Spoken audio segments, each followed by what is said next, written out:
Yori menemukan topi dan juga sepatu Kangcul yang berada di pinggir sungai. Saat ini Kangcul berusaha untuk menenangkan dirinya setelah kehilangan Bibi. Dia pun merasa sangat menyesal dan juga sedih. Malam harinya Yori mendapati Kangcul yang sedang menangis. Ternyata dia merasakan perasaan manusia setelah kehilangan seseorang. Yori pun buru-buru memeluknya dan menyalahkan dirinya atas kematian Bibi. Mereka akhirnya menangis bersama. Kangcul masih belum bisa menerima kenyataan bahwa Bibi telah meninggal. Nah, keesokan harinya Yori dan juga Kangcul ditangkap oleh Menteri Kim Bong In. Yori teringat omongan Bibi di mana dia melihat Kim Bong In datang menemui dukun buta Pongsan. Tak lama raja pun tiba dan bertanya apa yang terjadi. Kim Bong In menuduh bahwa Yori dan Yeongap menyusup ke kantor biro buta. Namun raja menyangkalnya dan mengatakan bahwa itu semua adalah perintahnya untuk mencari dukun buta Pongsan. Akhirnya mereka berdua pun dibebaskan. Yori memberitahu raja, akhirnya dia menemukan siapakah dalang di balik semuanya. Yori pun menyebutkan bahwa orang itu adalah Kim Bong In. Raja masih tidak percaya dan berusaha menyangkal kenyataan tersebut. Dia berharap bahwa Yori melakukan kesalahan. Terlihat Kim Bong In menemui Pongsan dan meminta penjelasan tentang kekacauan yang terjadi. Pongsan mengungkap bahwa kini roda 8 kaki menjadi semakin kuat setelah menelan mutiara dari salah satu emoji teman Bibi. Nah, kekuatannya pun kini sejajar dengan dewa dan dia telah pulih dari cederanya. Sementara itu, Kangcul masih larut dalam kesedihan sehingga membuat Yeonggam sangat bingung. Dia pun tidak tahu apa sebenarnya yang terjadi. Nah, raja meminta pengawal Seo untuk mengawasi Kim Bong In.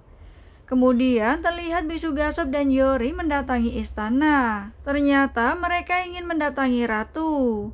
Biksu Gasop mengungkapkan bahwa dia akan menjaga ratu dan juga pangeran Yiguang untuk sementara. Karena Yori, Kangcul, dan raja akan pergi keluar ibu kota. Kemudian Yori memberitahu raja tentang keadaan Kangcul yang baru saja kehilangan temannya. Raja memutuskan untuk pergi ke desa Yeongdam esok hari. Nah, di saat Yori akan pergi, tiba-tiba Kasim Kim menghentikannya. Karena raja khawatir dengan Kangcul, dia pun meminta koki istana untuk membuatkan cemilan manis untuk Kangcul. Kasim Kim berharap bahwa cemilan tersebut bisa menghibur Kangcul. Yori pun sangat berterima kasih. Sesampainya di rumah, saat mereka makan malam bersama, Kangcul juga tidak berselera makan hingga meninggalkan ruangan tersebut. Yori pun tidak bisa berbuat apa-apa. Kemudian Ibu Suri mendatangi raja. Dia akhirnya memberitahu bahwa orang yang merekomendasikan Pongsan adalah pengasuh Yong In. Tetapi ternyata setelah dia bertanya dengan pengasuh tersebut, orang yang merekomendasikan adalah Kim Bong In. Tentu saja raja terlihat tidak kaget. Selain itu, Ibu Suri juga mengakui bahwa dialah yang memberitahu Pongsan tentang kehamilan ratu. Dia menyesal dan juga patut disalahkan atas kematian Pangeran Yong In. Tetapi raja berterima kasih karena Ibu Suri telah mengatakan yang sebenarnya. Pengawal Seo pun memberitahu bahwa dia melihat pengawal dari Kim Bong In bertemu dengan asisten dukun Pongsan. Namun dia akhirnya kehilangan jejak. Raja akhirnya memberi perintah untuk segera memanggil Kim Bong In. Dia menunjukkan kotak panah milik mendiang ayahnya. Dulu setelah kematian ayah Raja Yisung, Kim Bong In nampak sangat peduli hingga dia membuat Raja Yisung menjadi penerus Raja Gila. Raja pun bertanya kenapa Kim Bong In melakukan hal-hal hina dengan membunuh menantu, cucu, dan juga cicitnya. Kim Bong In pun mulai tersenyum dan dia mengatakan bahwa raja tidak pernah menerima sarannya dan tidak menjadi seorang penurut bagi dia. Nah, hal itu tentu saja membuatnya kesal. Selain itu, Kim Bong In menuduh bahwa raja tidak mempunyai bukti jika dia bekerja sama dengan dukun Pongsan. Tetapi Kim Bong In justru menuduh raja yang telah mempekerjakan Yori sebagai dukun. Kini dia tertawa lepas karena raja tidak bisa menangkapnya. Namun Raja tidak perlu bukti karena Kim Bong In sudah mengakui semua kesalahannya. Tak lama semua menteri kerajaan pun akhirnya masuk ke dalam karena mereka sudah mendengar semuanya. Kim Bong In akhirnya ditangkap. Nah, keesokan harinya kini Yori harus pergi ke desa Yeongdam. Ternyata Kang Chul sudah pulih dan akan pergi bersama Yori dan juga Raja. Tentu saja Kang Chul tidak akan membiarkan Yori pergi sendiri. Kim Bong In pun kini diarak, tetapi tiba-tiba ada beberapa pengawalnya yang mencoba untuk membebaskan Kim Bong In. Setelahnya Kim Bong In menemui Dukun Pongsan dan meminta roh 8 kaki untuk segera membunuh Raja. Tetapi Pongsan mengatakan bahwa roh 8 kaki tidak bisa mendekati Raja. Tak lama roh tersebut merasuki Pongsan dan memperingatkan Kim Bong In. Kini dia pun sudah tidak membutuhkan Kim Bong In dan membunuhnya.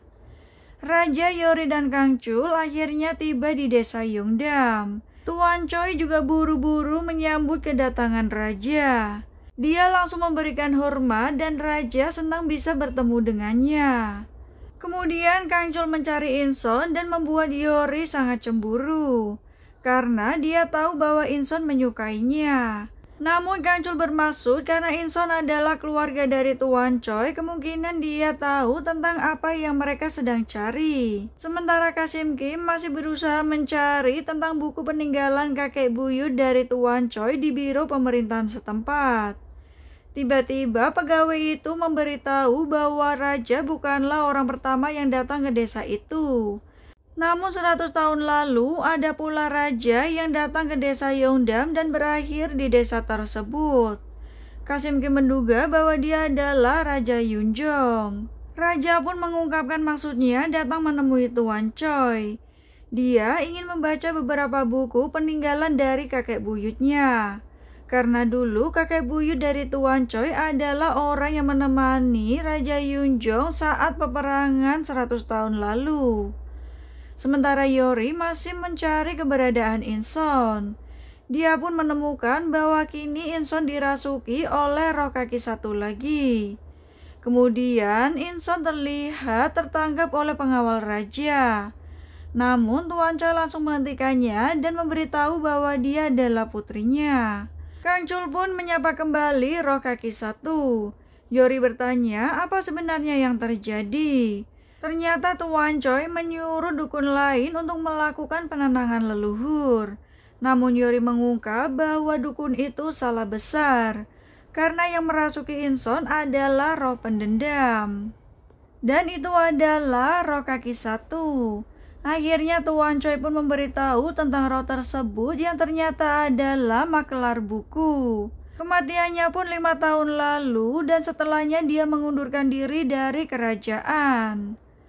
Kemudian Kasim Kim memberitahu Raja bahwa dia mendengar cerita jika Raja Yunjong melarikan diri ke desa Yeongdam 100 tahun lalu. Nah, Kang Chul pun menduga bahwa ada sesuatu di antara Raja Yunjong dan juga roh 8 kaki di desa Yeongdam. Dia juga curiga bahwa Tuan Choi menyembunyikan sesuatu.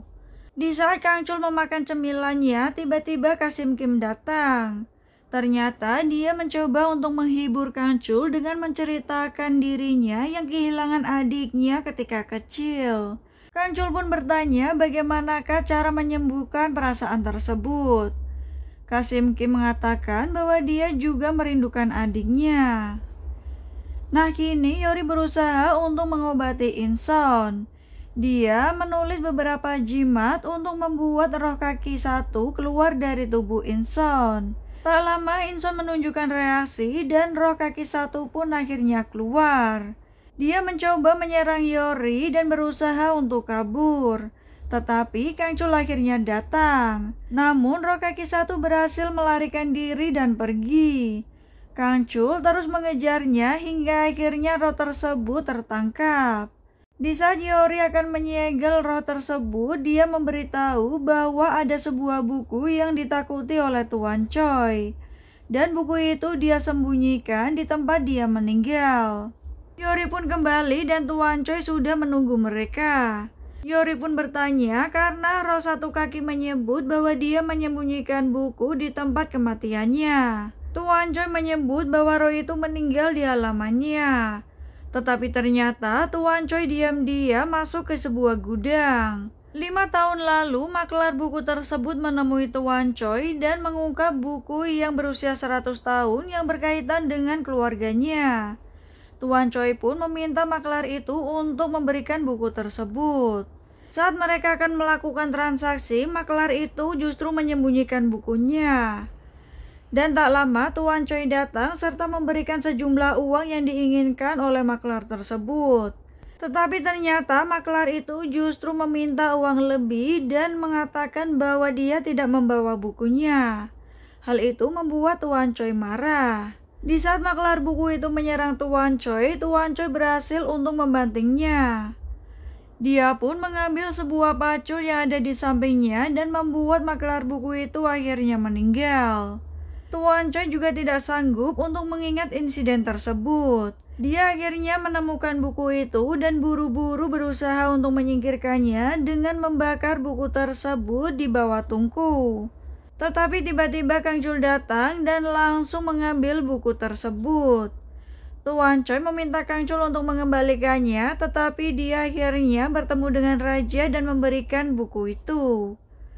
Nah, di lain sisi, roda 8 kaki terlihat sangat marah ketika raja menantangnya. Kemudian dia pun terlihat memuntahkan sesuatu dan mengeluarkan roh Yongap. Tentu saja, nampaknya dia mempunyai rencana lain dan roh Yongap nampak sangat terkejut.